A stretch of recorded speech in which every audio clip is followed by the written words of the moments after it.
چھوڑ جاتا ہے. برا وقت جب آتا ہے تو لوگ کہتے ہیں اپنا سایہ بھی ساتھ چھوڑ جاتا ہے. تو کرنا کیا ہے بھائی؟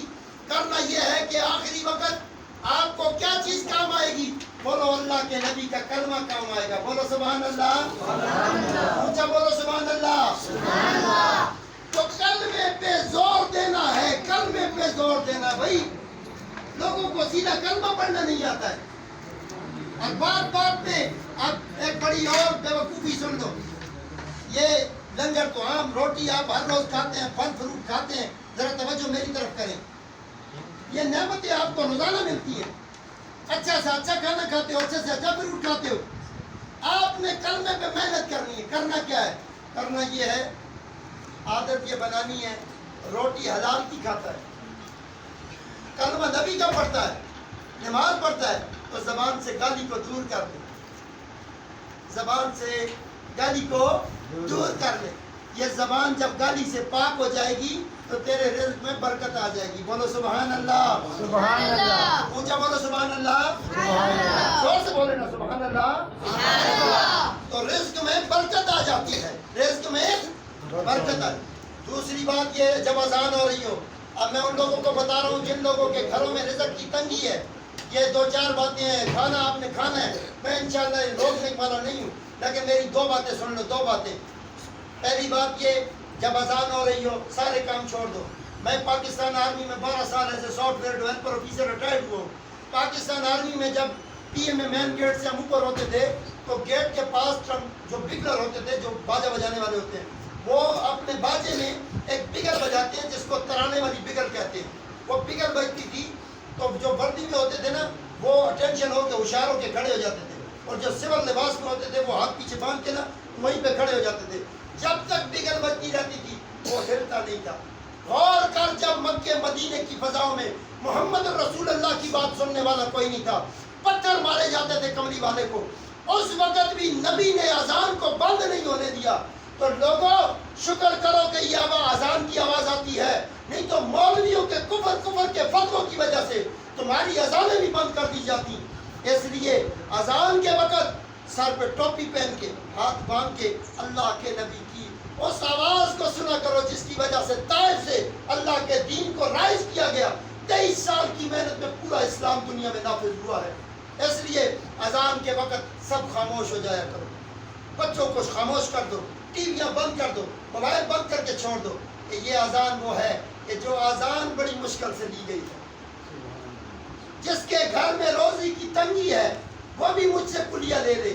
ایک پلیٹ ترکاری کی تازہ، یہ نہیں رات کی بچی ہوئی جس کو بدبو آ گئی، نہیں، تازہ پلیٹ کی ترکاری اور ایک گرم گرم روٹی. ڈھونڈ غریب کو، اللہ کا مہمان ڈھونڈ، اس کو اپنے ہاتھوں سے کھلا، تیرا اللہ قرض دور کر دے گا. بولو سبحان اللہ. سبحان اللہ. بولو سبحان اللہ. سبحان اللہ. آخری بات یہ، ماں باپ بڑے قیمتی ہیں. ماں باپ بہت قیمتی. ان بچوں نے اپنے ماں والد کی بہت خدمت کی ہے. آج یہ دعا کر رہے ہیں، ایسے ہی نہیں کر رہے ہیں، بہت خدمت کی ہے.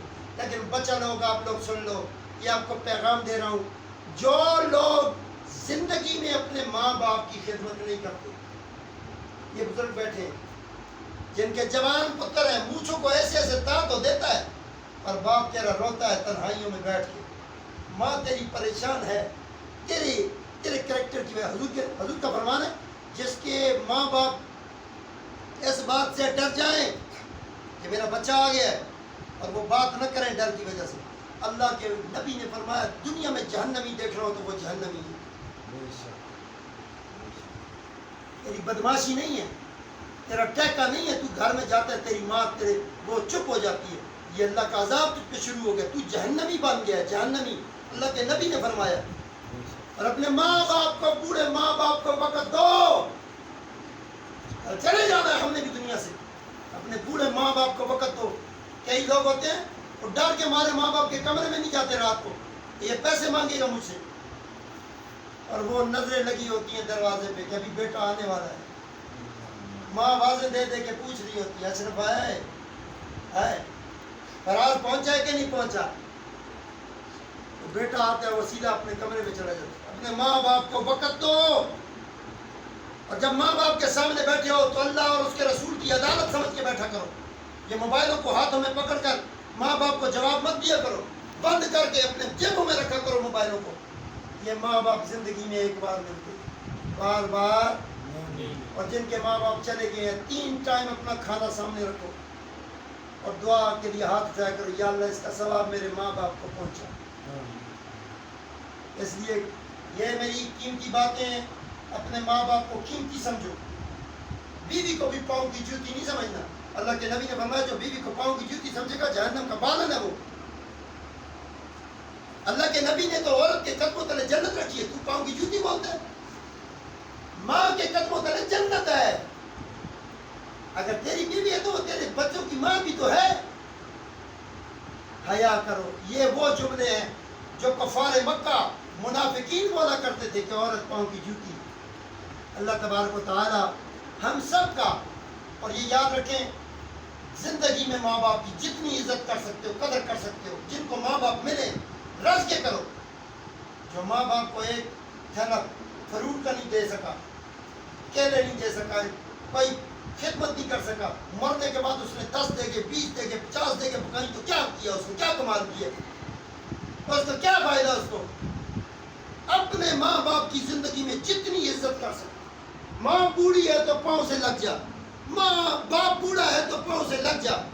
تیرے پیر، تیرے مرشد تیرے ماں باپ ہیں۔ میں لوگوں کو یہ نہیں کہتا ہوں میں پیر ہوں میرے سے بیعت ہو جاؤ، نہیں، میں لوگوں کو کہتا ہوں تیرے پیر ماں باپ ہیں، اپنے ماں باپ کے پاؤں سے لگا لے، عزت پائے۔ اللہ پاک تنویر خان کے والد کو اللہ جنت کی بہاروں میں نعمت اعلیٰ عطا فرمائے۔ جتنی